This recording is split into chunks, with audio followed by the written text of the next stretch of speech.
결실의 계절 가을을 맞이하여서 저희들이 2주 전에 열매에 대하여서 말씀을 올렸습니다. 갈라디아서 5장 22절 23절에 바울 사도가 성령의 열매에는 사랑과 희락과 화평, 인내, 자비, 양선, 충성, 온유, 절제니 이 같은 것을 금지할 법이 없느니라 라고 기록하고 있는데요. 성령의 열매 아니면 육신의 열매 둘 중에 하나를 맺게 되어 있습니다. 육신의 일을 생각하는 사람은 육신의 열매를 맺게 되어 있지요. 성령의 열매는 단수 취급이라고 말씀드렸습니다. 카르포스라고 하는 열매는 성령의 열매들이 아니라 우리가 하나님의 성령으로 충만하면 성령의 열매를 맺게 되는데 그 성령의 열매가 9가지 양상으로 나타난다라고 했습니다. 그래서 지난 시간에 사랑, 아가페라는 말씀을 올렸는데요. 오늘 두 번째 시간 희락입니다. 희락이라고 하는 단어는요, 잘 사용하지 않습니다. 성경적인 용어고 기쁠 희, 즐거울 락. 기쁘고 즐거운 의미지요. 그래서 영어로는 joy라는 단어를 쓰는데요.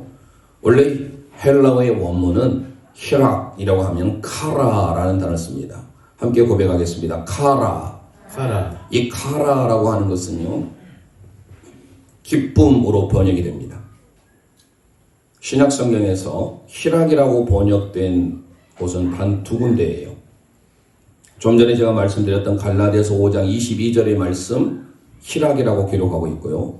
또 로마서 14장 7절에 가보면 하나님의 나라는 먹고 마시는 것이 아니다 라고 하면서 성령 안에서 의와 평강과 뭐니라? 희락이라. 그때 우리 개역 개정에서는 딱 2군데가 희락으로 번역이 되어 있어요. 카라라고 하는 이 단어가. 나머지 부분에서는 더 기쁨으로 번역됐습니다. 큰 기쁨의 좋은 소식.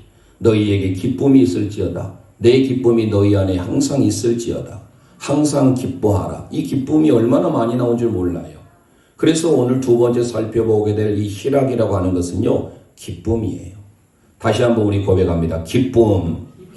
예. 오늘 예배에 참여한 우리 모든 제일영가족들 위해 주님이 주시는 기쁨을 회복하시기를 주님의 이름으로 축원드립니다.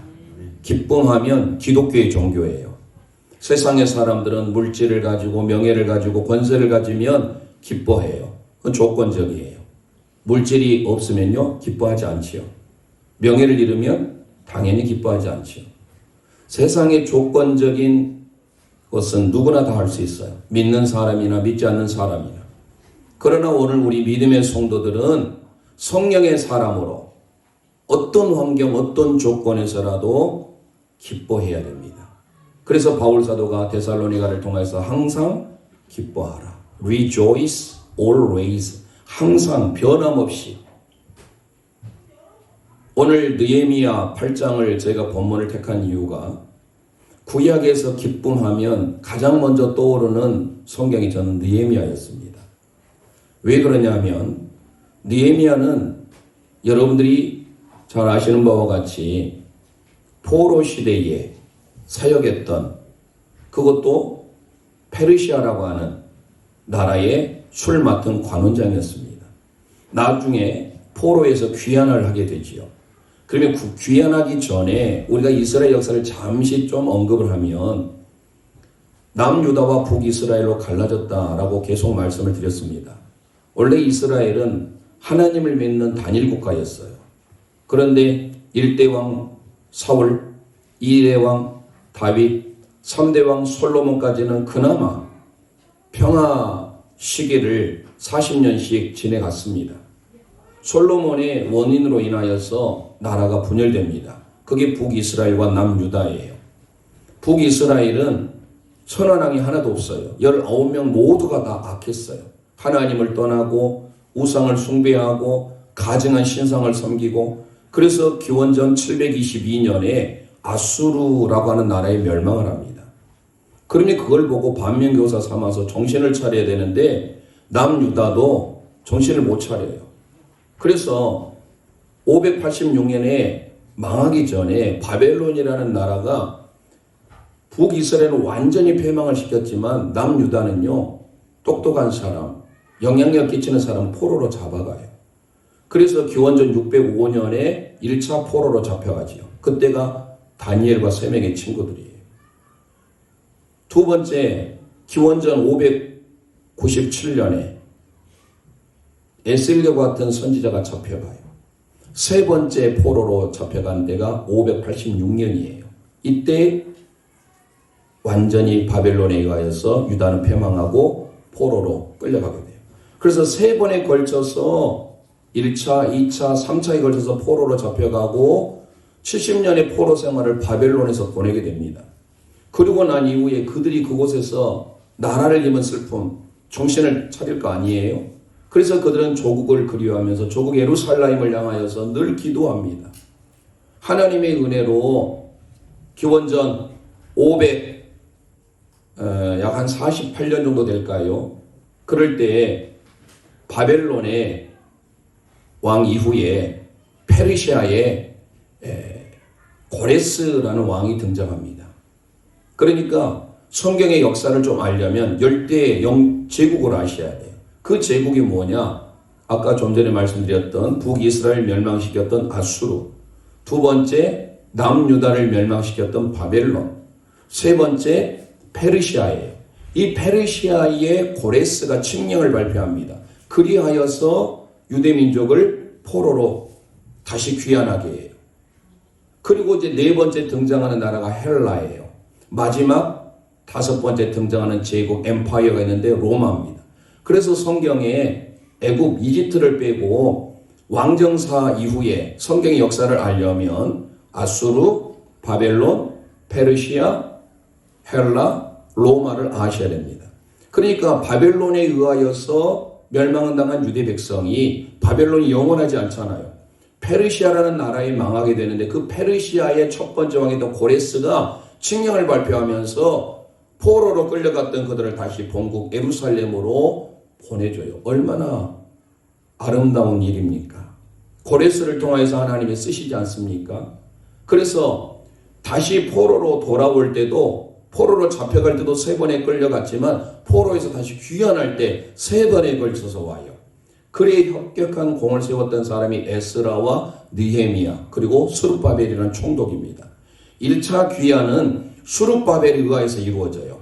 그게 이제 포로 시대에 있었던, 그러니까 에스라 느헤미야가 우리 성경의 번역상 앞에 욥기 앞에 있지만 원래 저 맨 뒤로 가야 돼요. 연대기로 보자면.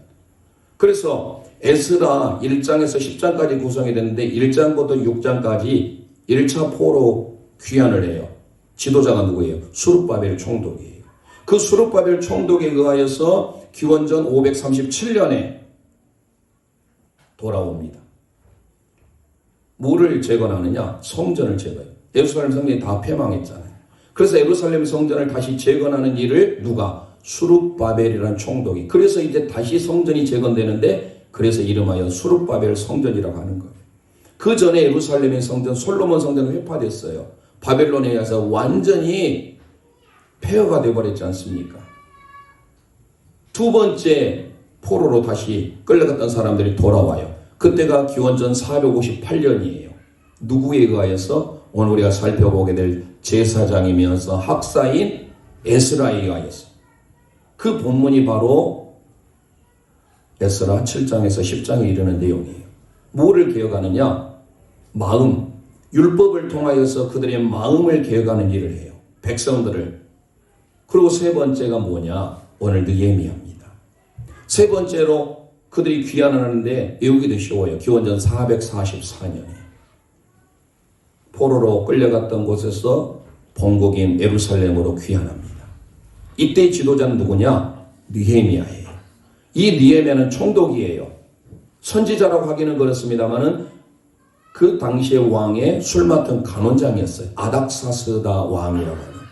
그러니까 이스라엘의 역사를 좀 알려면 포로로 끌려갔던 세 차례도 알아야 될 뿐만 아니라 다시 귀환했을 때 1차 귀환, 2차 귀환, 3차 귀환이 이루어졌는데 1차 귀환은 누구에 의하여서? 스룹바벨 총독에 의하여서. 그리고 뭐를 개혁했어요?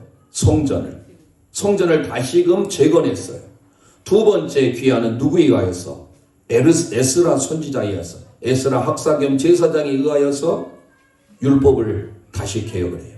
그들의 백성들의 마음을 하나님 앞으로 돌아오게 해요. 세 번째는 누구예요? 느헤미야를 통하여서 하나님의 역사가 이루어지는데 이때는 성벽이에요. 예루살렘의 성벽, 그 성벽을 재건하는데 놀라운 기적이 일어나요. 52일 만에 재건하는 역사가 일어납니다. 그래서 이제 오늘은 그 중에 느헤미야 8장 1절에서 12절에 이르는 말씀을 통하여서 그들 가운데 진정한 기쁨이 무엇인지 구약에 나타난 하나님의 은혜를 오늘 말씀을 하나하나 살펴보려고 합니다. 어떻게 해야 진정한 기쁨이 우리 가운데 있게 될 것인가? 오늘 본문도 세 부분으로 나눠보려고 합니다. 우리 함께 첫 번째 선포합니다. 하나님의 말씀을 사모해야 합니다. 하나님의 말씀을 사모해야 합니다. 오늘 본문 1절 말씀 함께 읽겠습니다. 시작. 이스라엘 자손이 자기들의 성읍에 거주하였더니 일곱째 달에 이르러 모든 백성이 일찍이 성문 앞에 광장에 모여 학사 에스라에게 여호와께서 이스라엘에게 명령하신 모세의 율법책을 가져오기를 청하매. 아멘. 그들이 포로로 귀환하고 난 다음에 스스로가 자원하는 마음으로 7월 1일이에요.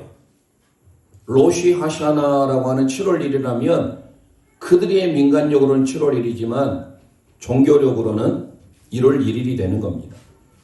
그러면 오늘 우리에게도 1월 1일이 뭐예요? 신년이잖아요. 설이잖아요. 새해의 시작이에요.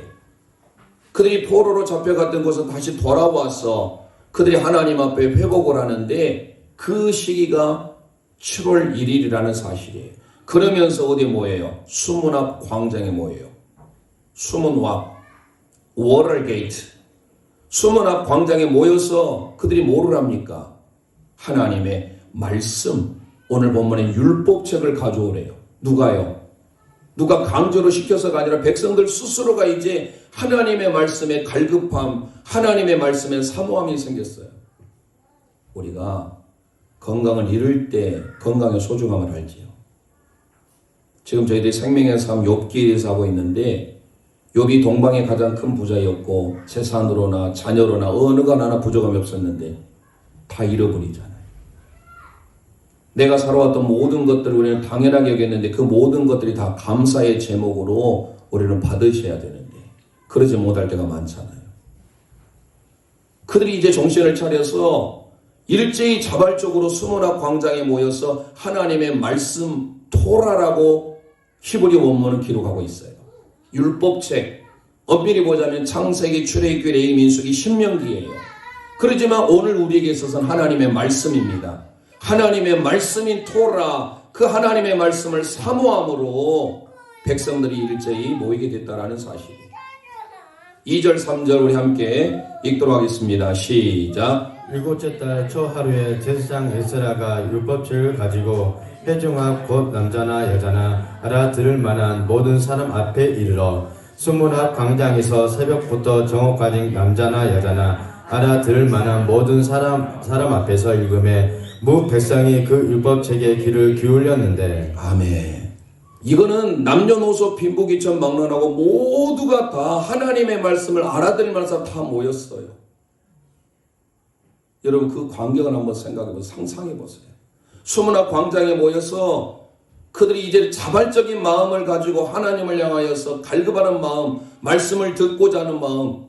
지금 우리가 얼마나 복된 나라인지 몰라요. 여러분 지금 성경책을 다 우리는 하나씩 가지고 있잖아요. 그 시대에는요 성경이 없었어요. 기록된 성경이 없었기 때문에 당시에 제사장, 이하 서기관, 학사들을 많이 하나님의 말씀을 들려주면 그것을 들을 수밖에 없었던 시대였어요. 그런 상황 가운데 어찌합니까?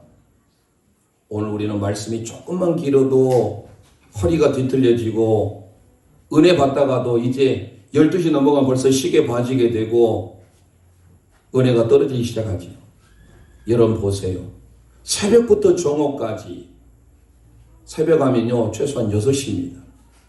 오전 6시부터 정오까지니까 장장 하나님의 말씀을 듣는데 1시간이 아니에요.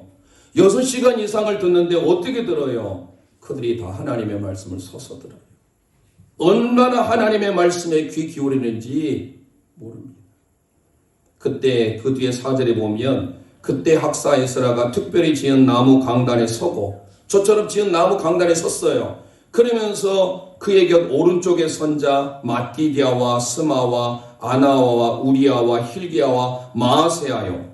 그리고 그의 왼쪽에 선자는 부다야와 미사엘과 말기야와 하숨과 하스바다와 스가랴와 무슬람이.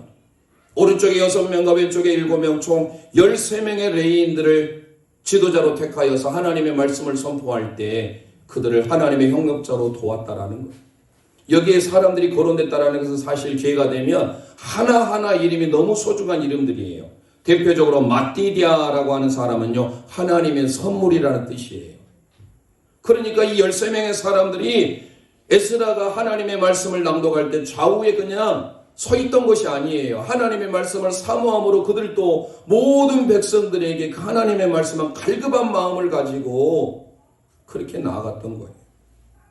그 뒤에 5절 말씀을 또 선포해 봅니다. 시작. 에스라가 모든 백성 위에 서서 그들 목전에 책을 펴니 책을 펼 때에 모든 백성이 일어서니라. 할렐루야. 하나님의 말씀 율법을 펼 때에 그들의 모든 백성이 일어섰다라는 거예요. 원래 유대인들의 기도 습관은요, 기도할 때는 서서 해요. 손 들고 해요. 성경 말씀을요, 들을 때는 앉아서 합니다. 여러분 앉아서 하잖아요. 앉아서 하나님 말씀을 듣잖아요. 그런데도 힘들어해요. 저는 서서 해요. 불공평하게. 저도 앉아서 하고 싶은데. 그런데 이스라엘 백성들이 얼마나 하나님 말씀을 사모했는지 6시간 동안이나 서 있던 거 여러분 상상이 됩니까? 그 하나님의 말씀에 대한 갈급함. 다윗이 하나님의 말씀에 대해서 항상 갈증을 가지고 있었어요. 시편 42편 1절 2절 함께 고백하고 오겠습니다. 시작. 하나님이여 사슴이 시냇물을 찾기에 갈급함 같이 내 영혼이 주를 찾기에 갈급하나이다. 내 영혼이 하나님 곧 살아계시는 하나님을 갈망하나니 내가 어느 때에 나아가서 하나님의 얼굴을 배울까. 할렐루야. 갈급하다라는 타로그라는 히브리 어머니 헐떡이다, 부르짖다, 고대하다. 사슴이 시냇물을 찾아 갈급한 것처럼 늘 헐떡이고 있는데 이것은 한 번이 아니요, 목마름으로 인하여서 계속 지속적으로 부르짖고 헐떡이는 모습을 그려주고 있어요. 사슴은요, 열이 많은 동물이에요. 그렇기 때문에 물이 없으면 살 수가 없습니다. 그 물을 먹음으로써 자기 열을 식히거든요. 그런데 팔레스타인 지역을 아시잖아요. 거기에는 피가 없어요. 완전히 말라버려요. 와디라고 하는 그 천 개울이 있는데요. 시냇물을 하기에, 개울을 하기에 이거는 뭐라고 표현할 수 없을 정도로 평소 때는 그곳이 사람이 다니는 길이에요. 그런데 비만 오면 그곳이 언제야 이렇게 봄남할 정도. 그러니까 이스라엘 지역에 대해서 잘 모르는 사람은 혹시 여행을 하다가 와디천에 있을 때 갑자기 비가 내렸을 때는요, 거기서 죽음을 당한 사람들이 많습니다. 팔레스타인 지역은 고대 근동 지역에 있어서는 그 시대상이 사슴은 물이 없으면 못 사는데 그 물을 찾기 위해서 갈급하며 헐떡이는 상태. 사슴이 물이 없으면 살 수 없듯이 당시 이스라엘 백성들이, 유대 백성들이 하나님의 말씀이 없이는 살 수 없었던 그 갈급함, 헐떡이는 상태를 묘사하고 있다는 거예요. 다윗도 그랬습니다. 시편 119편은 우리는 답관체 형식의 시라고 그랬지요. 8절씩 구성돼 가지고 히브리어 22글자 알렙, 베이트, 기멜, 달렙부터서 타브까지 22글자가 8구절씩 있는 정말로 멋진 시예요. 우리 성경을 그냥 보니까 여러분 덜 은혜가 될 것 같은데요. 히브리 원문 성경을 보면 전부 1절부터 8절 알렙으로 시작해요. 9절부터 16절 베이트로 시작해요. 어떻게 해서 이렇게 시가 지어질 수 있을까? 정말로 감탄을 자합니다. 그런데 그 중에 시편 119편 131절에 이런 고백을 합니다. 시작. 내가 주의 계명을 사모함으로 내가 입을 열고 헐떡이나이다. 할렐루야. 하나님의 계명, 하나님의 말씀을 사모함으로 헐떡이는 이 신앙의 자세가 우리에게도 있기를 주님의 이름으로 축원드립니다.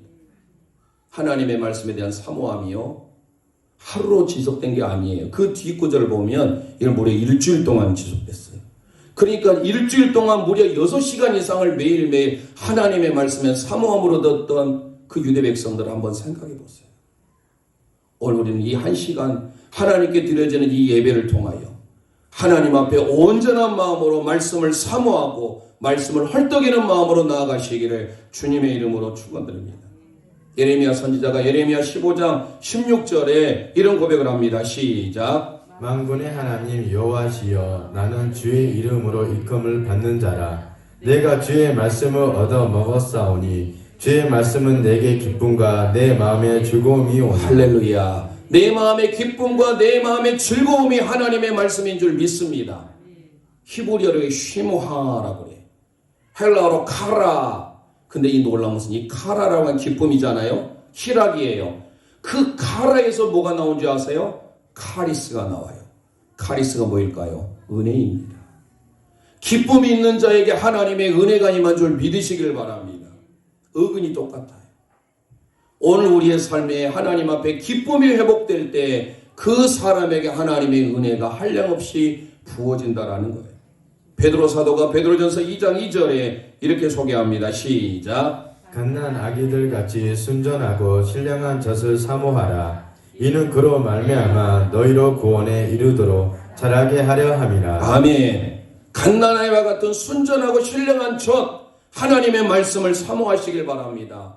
헐떡여서 간급했던 간랑했던 이스라엘 백성들처럼 수문학 광장에 모여서 하나님의 말씀에 대한 사모함이 우리 제1령 가족들에도 임하길 원합니다. 예레미야 7장 23절 고백합니다. 시작. 오직 내가 이것을 그들에게 명령하여 이르기를 너희는 내 목소리를 들으라. 그리하면 나는 너희 하나님이 되겠고 너희는 내 백성이 되리라. 너희는 내가 명령한 모든 길로 걸어가라. 그리하면 복을 받으리라. 할렐루야. 하나님의 말씀에 귀를 기울이셔서 하나님의 은혜와 복을 경험하는 제1의 가족들 되시기를 주님의 이름으로 축원드립니다. 주 안에서 기뻐해 주 안에서 기뻐해 주님 주신 기쁨으로 기뻐하라. 주 안에서 기뻐해 주 안에서 기뻐해 주 안에서 기뻐해 우리의 힘은 주를 기뻐하는 것. 아멘. 주 안에서 기뻐해 주 안에서 기뻐해 주 안에서 기뻐해 주님 주신 기쁨으로 기뻐하라. 아멘 아멘. 주 안에서 기뻐해 주 안에서 기뻐해 주 안에서 기뻐해 우리의 힘은 주를 기뻐하는 것. 박수 치면서 합니다. 주 안에서 기뻐해 주 안에서 기뻐해 주 안에서 기뻐해 주님 주신 기쁨으로 기뻐하라. 아멘 아멘. 주 안에서 기뻐해 주 안에서 기뻐해 주 안에서 기뻐해 우리의 힘은 주를 기뻐하는 것. 주 안에서 기뻐해 주 안에서 기뻐해 주 안에서 기뻐해 주님 주신 기쁨으로 기뻐하라. 아멘 아멘. 주 안에서 기뻐해 주 안에서 기뻐해 주 안에서 기뻐해 우리의 힘은 주를 기뻐하는 것. 아멘. 기뻐 춤을 추며 기뻐 춤을 추며 크게 소리 높여 살아계신 주의 이름 내 마음 나의 찬양해. 주를 바라볼 때 죄인 주시니 우리의 힘은 주를 기뻐하는 것. 아멘. 서 기뻐해 주 안에서 주님 주신 아멘 아멘. 주 안에서 기뻐해 주 안에서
마음 너의 참 주를 바라볼 때 죄인 주시네. 아멘. 우리의 힘은 주를 기뻐하는 것. 아멘. 기뻐 춤을 추며 크게 소리 높여 살아계신 주의 이름 내 마음 다해 전하는 주를 바라볼 때 죄인 주신 우리의 힘은 주를 기뻐하는 것. 아멘. 아멘. 기쁨이 회복되려면 하나님의 말씀을 사모해야 돼. 하나님의 말씀에 대한 갈급함, 갈망이 있어야 돼. 사슴이 신의 물을 찾기에. 우리 두 번째로 선포합니다. 하나님 말씀에 반응해야 합니다. 하나님 말씀에 반응해야 합니다. 할렐루야. 오늘 6절 말씀 선포합니다. 시작. 에스라가 위대하신 하나님 여호와를 송축하매 모든 백성이 손을 들고 아멘 아멘 하고 응답하고 몸을 굽혀 얼굴에 땅에 대고 여호와께 경배하니라. 할렐루야.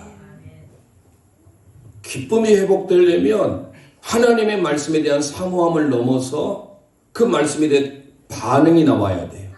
그런데 그 반응이 먼저 위대하신 하나님을 향하여서 송축해요.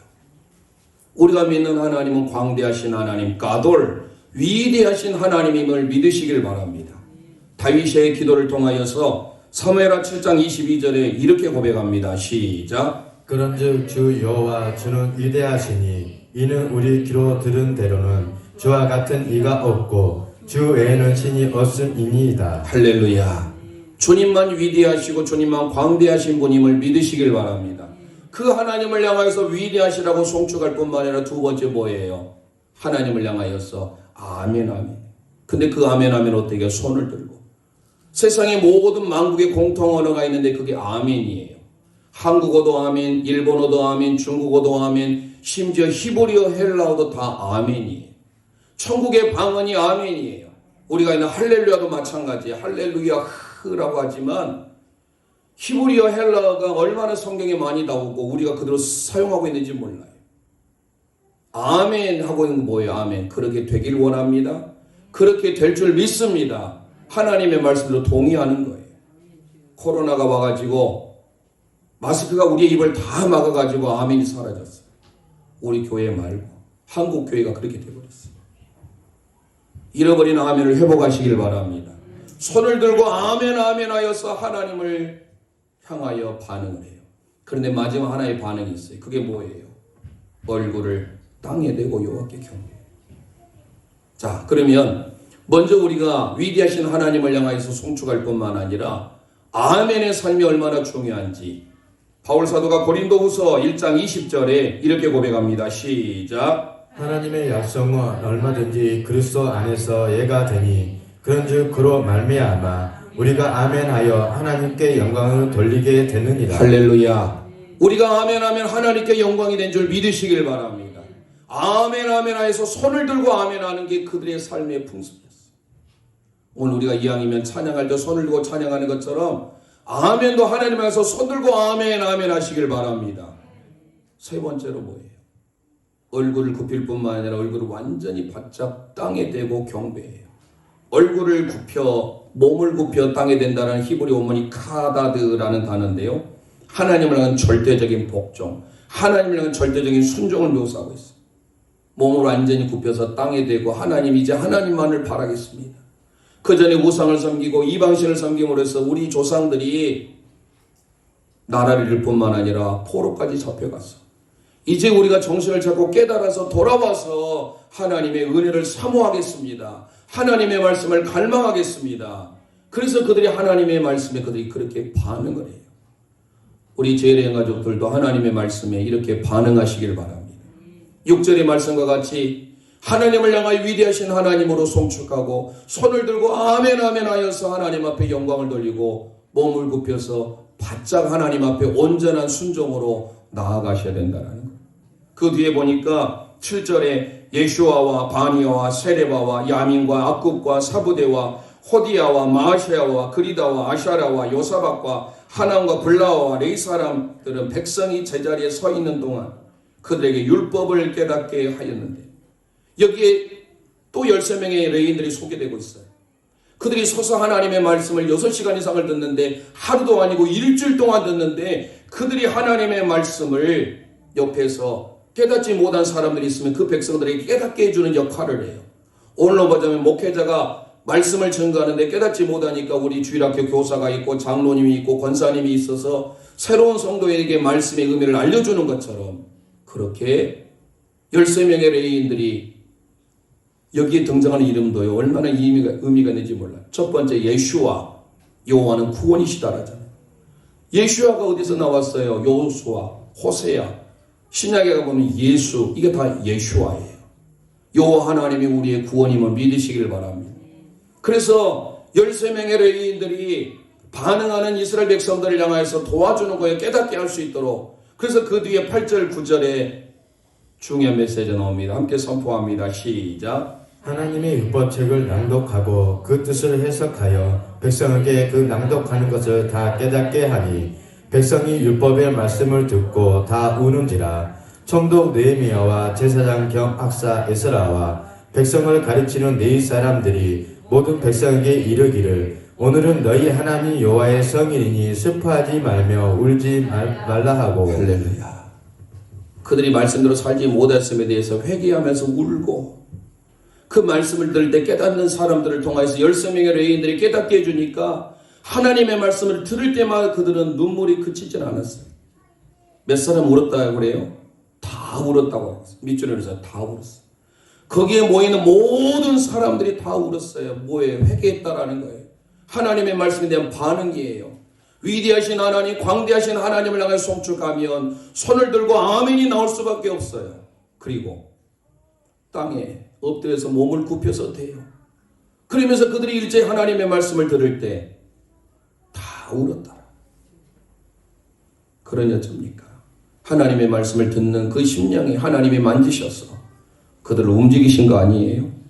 데살로니가전서 2장 13절 우리 함께 바울 사도의 고백을 선포해 봅니다. 시작. 이러므로 우리가 하나님께 끊임없이 감사함은 너희가 우리에게 들은 바 하나님의 말씀을 받을 때에 사람으로 말로 받지 아니하고 하나님의 말씀으로 받음이니 진실로 그러하도다. 이 말씀이 또한 너희 믿는 자 가운데서 역사하느니라. 할렐루야. 사람의 말로 받지 아니하고 이 시간 하나님의 말씀으로 들려질 때, 레마의 말씀으로 들려질 때 믿는 자 속에서 역사하는 줄 믿으시길 바랍니다. 우리 함께 기뻐해 주께 영광 돌리세. 어린 양의 어린 잔치와 신부가 준비되어 우리 함께 기뻐해, 우리 함께 기뻐해 주께 영광 돌리세.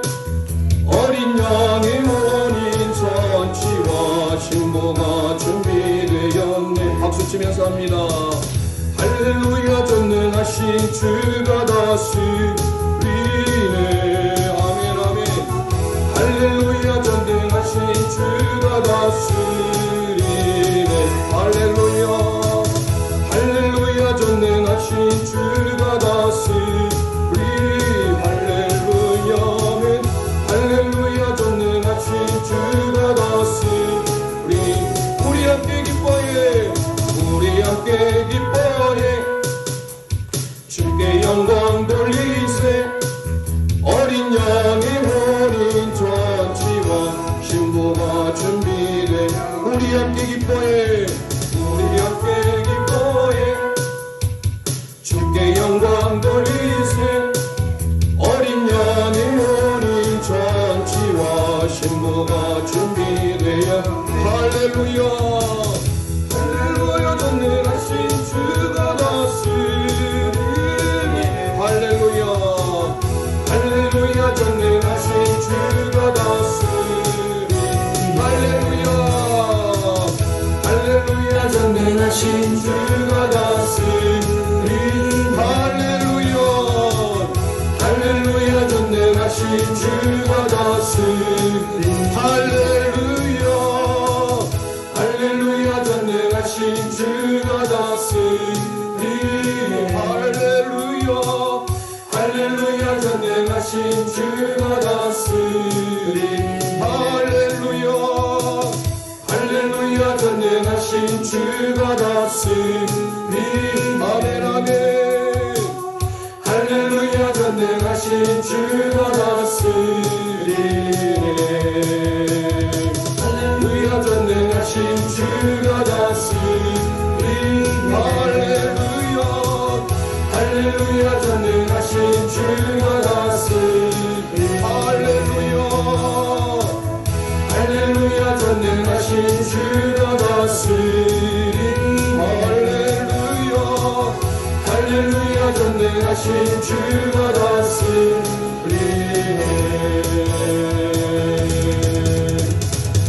아멘. 하나님의 말씀은 우리의 삶을 변화시키는 능력이 있는 줄 믿습니다. 하나님 말씀을 사모하고 사슴이 시냇물을 찾기에 갈급하고 하나님 말씀에 반응해요.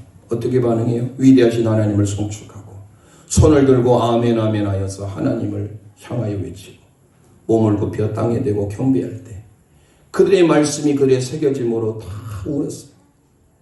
자, 그런 후에 우리에게 그 뒷구절을 소개합니다. 세 번째 선포합니다. 하나님 말씀에 순종해야 합니다.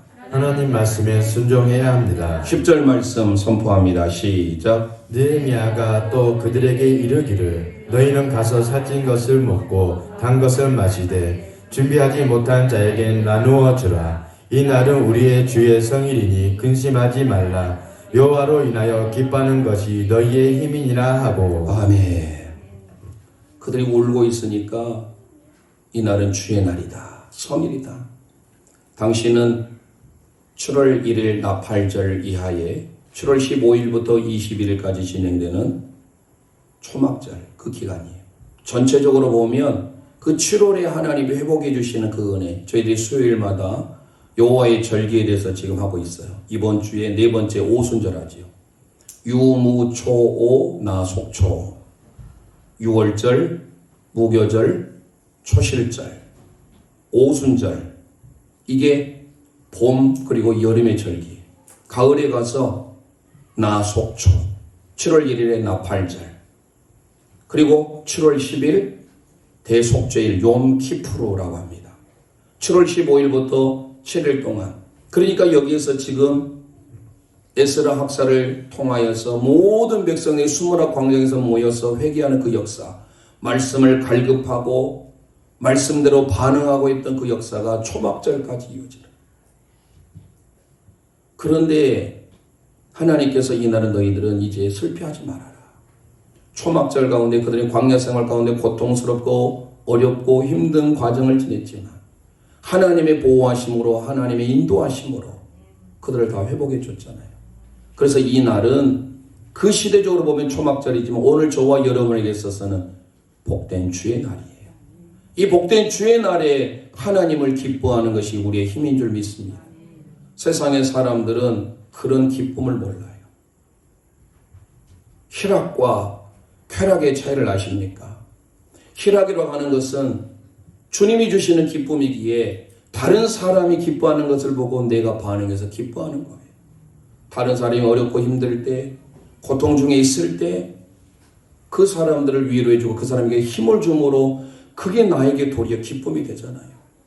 그러나 세상의 쾌락은 어때요? 남을 이용하고 오직 나만을 위해서 요즘 표현으로 내로남불 내가 하면 로맨스고 남이 하면 불륜이 우리 시대가 얼마나 악해져 가고 있는지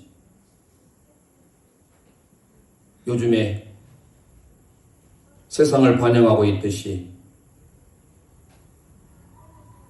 오징어 게임이라고 여러분들 전국이 열풍이 초등학생들도 볼 수 없는 정말로 잔인성, 폭력성이 끔이 없음에도 불구하고 보여지고 유튜브를 통하여서 전체 줄거리 저는 다 보지 못했어요. 세계가 열광하지 않습니까? 미국이 만든 넷플릭스라고 하는 인터넷 net. 인터넷을 기반으로 한 플릭스가 뭐냐면 영화예요. 영화관을 가지 않더라도 이제는 시대가 얼마나 좋아졌는지 가정에서 서라운드로 켜놓고 넷플릭스 영화를 감상을 해요. 세계가 깜짝 놀랄 정도로 오징어 게임이 열풍이에요. 한국의 드라마로서 1위를 차지하고 있고 지금은 이걸로 인해서 전 세계가 우리 한국어를 배우려고 그런 좋은 긍정 효과도 있어요. 우리나라가 선교 130년이 넘었습니다만 이 땅에 조선의 땅에 누구도 알려지지 않는 전염병이 창궐하고 문맹률도 높고 여성들은 그야말로 대접받지 못한 불평등 사회를 살았지 않습니까? 기독교에 대해서 제대로 모르신 분들이 기독교를 기독교라고 욕하고 이 지금 영화 자체도 마찬가지. 기독교에 대해서 되게 편파적이고 하나의 프레이밍을 짜고 있어요. 거기에 등장하는 인물 중에 하나가 불교의 승려도 등장하지도 아니하고 천주교의 신부도 등장하지 않는 목회자가 등장해요. 목사의 딸이 등장하고 그 목사가 자기의 부인을 죽이고 좋지 못한 성적인 그런 못된 것을 감독이 의도적으로 한 것을 보면 잔인성, 폭력성뿐만 아니라 음란성 그 가치 기준을 바로 세우지 못하고 보면 큰일 날 거예요. 그런데 세계가 열광해. 왜요? 세계가 그런 분위기로 가고 있어요. 인생을 실패한 빚에 시달린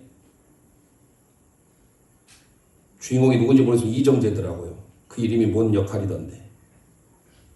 그 이정재가 경마장을 통하여서 빚을 잃었는데 그 빚이 여러분들 재밌어요. 표현이. 잊어버리지도 않아요. 456만 원.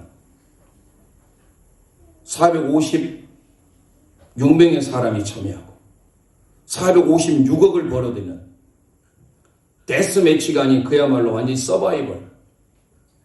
지금의 잔인한 폭력성, 그야말로 쾌락을 위하여서 살아가는 사람이 완전히 짐승보다 못하는 말이 게임이지. 저희 시대 때 저 오징어 게임 했어요. 구슬치기도 했어요. 그런데 그것을 대상으로 해서 무궁화 꽃이 피었습니다. 구슬치기, 줄다리기 여러 가지들 게임을 하는데 그야말로 데스 게임인데 죽음이에요. 한 사람이 죽을 때마다 1억씩 올라가요. 456명이 참여했는데 왜 456인가? 경마장에 456만 원. 그 데스 경기에 참여한 사람이 456명. 마지막에 참여한 사람, 기훈이네요. 이 이정재라는 사람이 주인공인데 그가 456번째 참여해서 마지막 최후의 승자예요. 456억을 따지만 다른 사람은 다 죽었어. 그야말로 인생이 참 허무하고 저렇게 폭력적이고 음란적이고 강하게 부르는데도 세계가 열광을 해요. 기독교적인 관점에서 봤을 때는 우리가 무조건 거부할 수는 없지만 그것을 알고 보셔야 돼요. 그래서 자녀들에게 어떻게 교육할 것인가. 숫자에서도 456이 여러분들 보세요. 1, 2, 3, 4, 5, 6, 7, 8, 9에서 사람들의 심리가 우리 보편적인 심리가요. 양쪽을 선택하지 않나요. 유리, 강화 유리가 있고 뭐 이렇게 밟으면 죽는 얇은 유리를 밟으면 떨어져 죽어요. 그냥. 거기에서도 또 이상한 광신도가 나타나는데 또 거기서 또 기독교인이 사이비 같은. 왜 하필이면 영화에서 그런 지금의 기독교에 대해서 물론 어느 한 사람이 잘못될 수도 있지만 그것을 전체적인 마치 기독교의 프레임을 씌워가지고 그렇게 하는지 너무 저는 보면서 안타까웠어요. 제가 본 게 아니에요. 9화를 다 보려면 9시간 걸려요. 드라마로. 이왕 드라마 보려면 요즘 가족 같은 드라마. 저는 잘 안 보지만 토요일 주일날 얼마 안 됐지만 신사와 아가씨인가요? 기대되네요. 근데 그 신사와 아가씨 말고 이 오징어 게임은 여러분들이 알고 보셔야 돼요. 얼마나 폭력성과 사람의 쾌락을 위하여서 인생의 한 번을 위하여서 그렇게 완전히 몰락해 가버리는 지금 우리나라를 빗대어주고 있지 않습니까? 한때 우리 20대가 뭘 하겠어요? 헬 조선이라는 지금 헬 조선의 말 잘 안 쓰는데요. 헬은 지옥이에요. 조선. 우리나라 조선의 땅이 지옥이래요. 그래서 젊은이들 뭐래요? 이생망. 들어보셨어요? 이번 생에는 망했다. 그 이생망이래요. 폭망했다. 아이들도 폭망했다는 말을 써요. 폭삭 망해버렸다. 왜 그렇게 잔인하고 폭력적인 말들을 하는지. 주무시다가 이런 말 하면 귀가 번쩍 트이고 하나님 말씀하면 좀 좋으시죠. 우리 교회는 안 졸지만 희락과 쾌락의 차이가 무엇인지를 아셔야 돼요. 주님이 주시는 희락. 그런데 오늘 본문에 보니까 말씀에 순종함으로 주위 사람, 어려운 사람들과 나누는 거예요. 너희가 살찐 것을 먹고 단 것을 마실 때 준비하지 못한 자에게 나눠주라는 거예요. 그 사람에게 나눠줌으로써 내가 기쁨을 얻게 되는 거예요. 이게 희락이고 기쁨이에요. 그게 카라예요. 쉼오하예요. 세상의 사람들 쾌락을 추구합니다. 단 인생에 한 번으로 로또의 인생을 맞이하려고 합니다. 이사야 58장 10절 11절에 이사야가 이렇게 우리에게 가르칩니다. 시작. 줄인 자에게는 내 심정이 동하여 괴로워하는 자의 심정을 만족하게 하면 내 빛 흑암 중에서 떠올라 내 어둠이 낮과 같이 될 것이며 여호와가 너를 항상 인도하여 메마른 곳에서도 내 영혼을 만족하게 하며 내 뼈를 견고하게 하리니 너는 물된 동산 같겠고 물이 끊어지지 아니하는 샘 같을 것이라. 할렐루야. 믿습니까?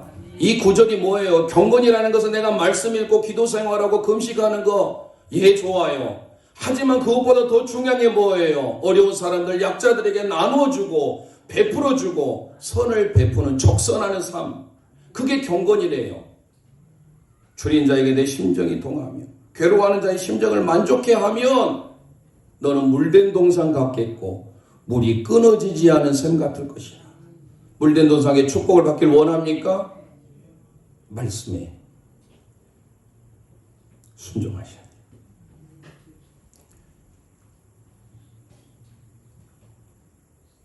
히브리서 13장 16절 우리 함께 선포해 봅니다. 시작. 오직 선을 행함과 서로 나누어 주기를 잊지 말라. 하나님의 이 같은 제사를 기뻐하시느니라. 할렐루야.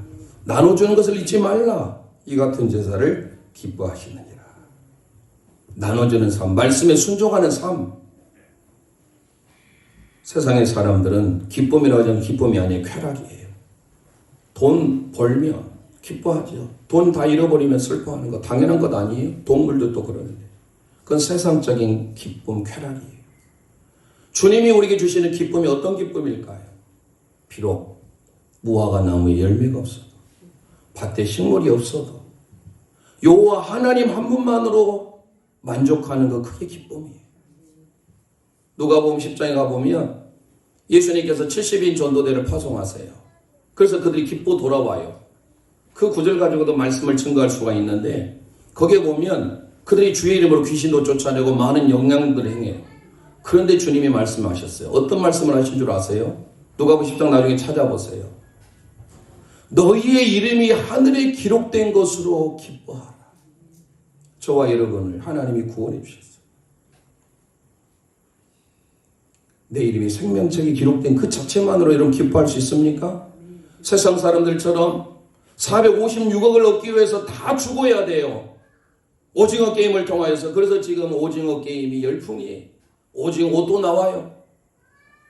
동그라미, 세모, 네모 얼마나 우리에게 각인이 된지 몰라요. 외국에서는 우편물을 보내는데 그렇게 해서 보내더라고요. 동그라미, 세모, 네모. 그런데 봤더니 떠보니까 궁금하잖아요. 수도 체납요금 납부서예요. 여러분들 앞으로 살아가면서 오종의 입건 같은 열풍이 많이 불 거예요. 그건 진정은 우리에게 만족을 주지 못합니다. 내가 이기면 어느 누군가는 죽어야 돼요. 데스게임이에요.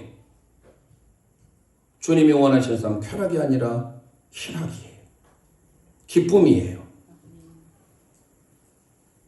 우리가 함께 하박국 3장 18절 말씀, 왜 그 말씀이 나왔는지 좀 전에 우리가 찬양 드렸잖아요. 비록 무화과 나무에 무성하지 못해요. 포도나무에 열매가 없어요. 밭에 식물이 없어요. 우리의 양이 없어요. 외양간에 송아지 없어요. 다 없는데 기뻐할 수 있습니까? 그게 하박국 3장 17절이에요. 그런데 18절에 하박국이 이렇게 고백합니다. 시작.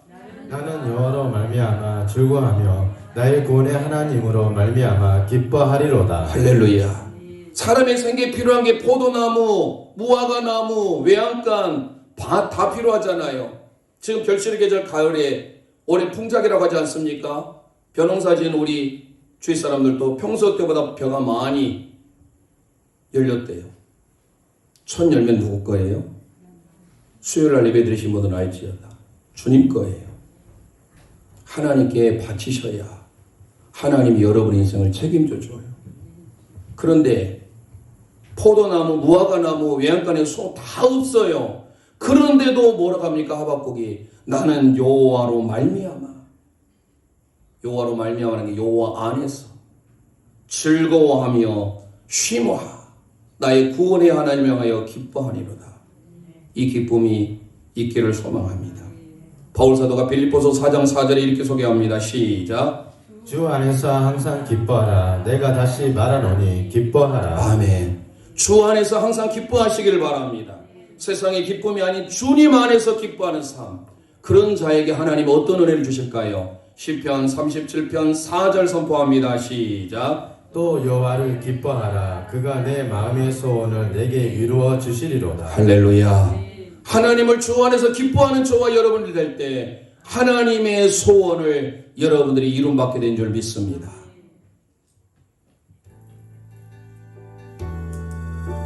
나 주님의 기쁨 되기 원하네. 내 마음을 새롭게 하소서. 새 부대가 되게 하여 주사. 새 부대가 되게 하여 주사. 주님의 빛 비추게 하소서. 주님의 빛 비추게 하소서. 가슴에서 놓고 내가 원하는 내가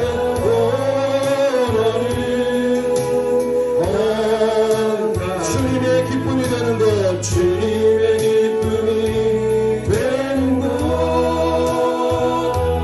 내가 원하는 한 가지. 주님의 기쁨이 되는 것. 겸손히 내 마음 드립니다. 겸손히 내 마음 드립니다. 나의 모든 것 받으소서. 나의 모든 것 받으소서. 나의 마음 깨끗게 씻어주사. 나의 마음 깨끗게 씻어주사. 주의 길로 행하게 하소서. 주의 길로 행하게 하소서. 내가 원하는 것이 내가 원하는 한 가지. 주님의 기쁨이 되는 것. 주님의 기쁨이 되는 것. 하나님 내가 원하는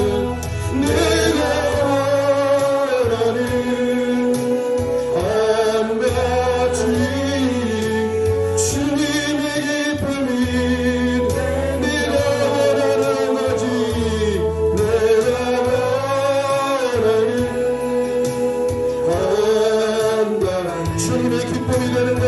주님의 기쁨이 되는 것. 내가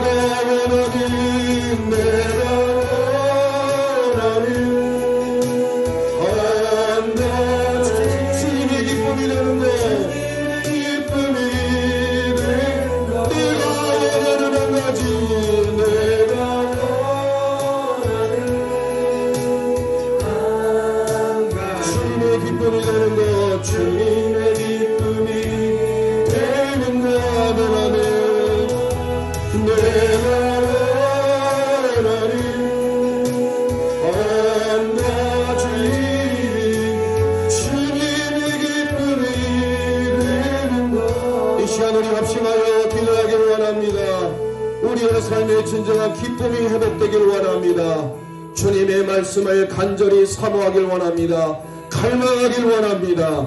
하나님의 말씀에 반응하길 원합니다. 하나님의 말씀에 순종하여 나눠주는 삶, 어려운 사람을 돌보는 삶을 통하여 그 기쁨을 우리가 누릴 수 있도록 이 시간에 주여 한번 부르짖고 합심하여 기도합니다. 주여